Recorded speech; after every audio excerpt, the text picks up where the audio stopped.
BJP ఆధ్వర్యంలో భారీ నిరసన కార్యక్రమం నిర్వహించారు.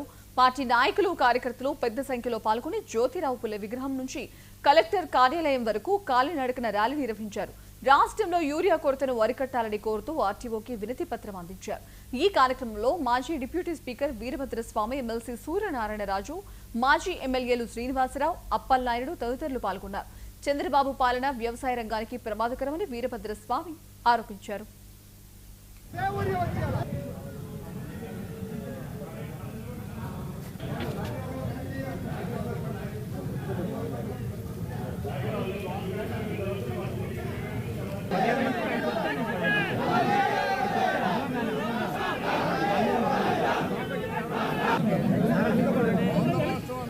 ముఖ్యంగా వ్యవసాయ రంగంలో అగ్రస్థానంలో ఉన్న రాష్ట్రం.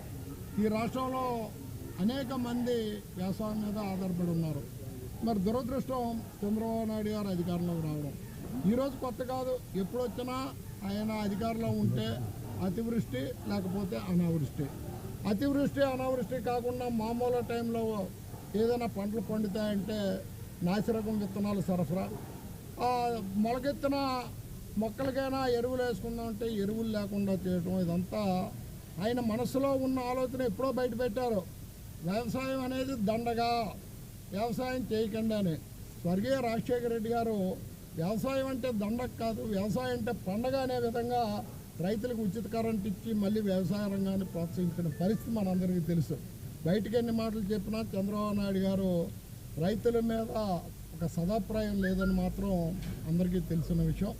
ఈరోజు ఈ రాష్ట్రంలో ఒక్క యూరియాయే కాదు, అన్ని రంగాల్లో కూడా ప్రజలు ఇబ్బంది పడుతున్నారు. ముఖ్యంగా రైతులు పంటలు పండితే దానికి మార్కెట్లో తగిన ధర కల్పించలేకపోతుంది ప్రభుత్వం. అటు ఉల్లిపాయలు అవునాయండి, మామిడి పళ్ళు అవునాయండి, ఆఖరికి బత్తాయి పళ్ళు అవునాయండి, నిమ్మ పళ్ళు అవునాయండి. ఏ రైతు ఏ వ్యవసాయం చేసినా ఆ పంట దిగుబడి బాగుంది అనుకున్న రోజునే ఆ ధరలు తగ్గిపోయి రోడ్డు మీద పారపోసుకునే పరిస్థితి రాష్ట్రంలో ఈ సంవత్సరం 3 నెలలు బట్టి జరుగుతుందన్న విషయం మనందరికీ తెలుసు. మరి స్వర్గీయ రాజశేఖర రెడ్డి గారు ఏ విధంగా అయితే వ్యవసాయ రంగాన్ని ప్రోత్సహించారో ఆయన తనయుడు జగన్మోహన్ రెడ్డి గారు కూడా అదే విధంగా ప్రోత్సహించారు. గ్రామాలంటా రైతు భరోసా కేంద్రాలు నిర్మించి ఎవరు గ్రామం దాటి వెళ్ళవలసిన లేదు, మీ గ్రామాల్లో మీ ముంగిటికే మేము అన్నీ కూడా సౌకర్యాలు కల్పిస్తాం, ఎరువులు, విత్తనాలు వగేరా వగేరా అన్నీ కల్పించడమే కాకుండా అధికారులు పంపించి అవగాహన కూడా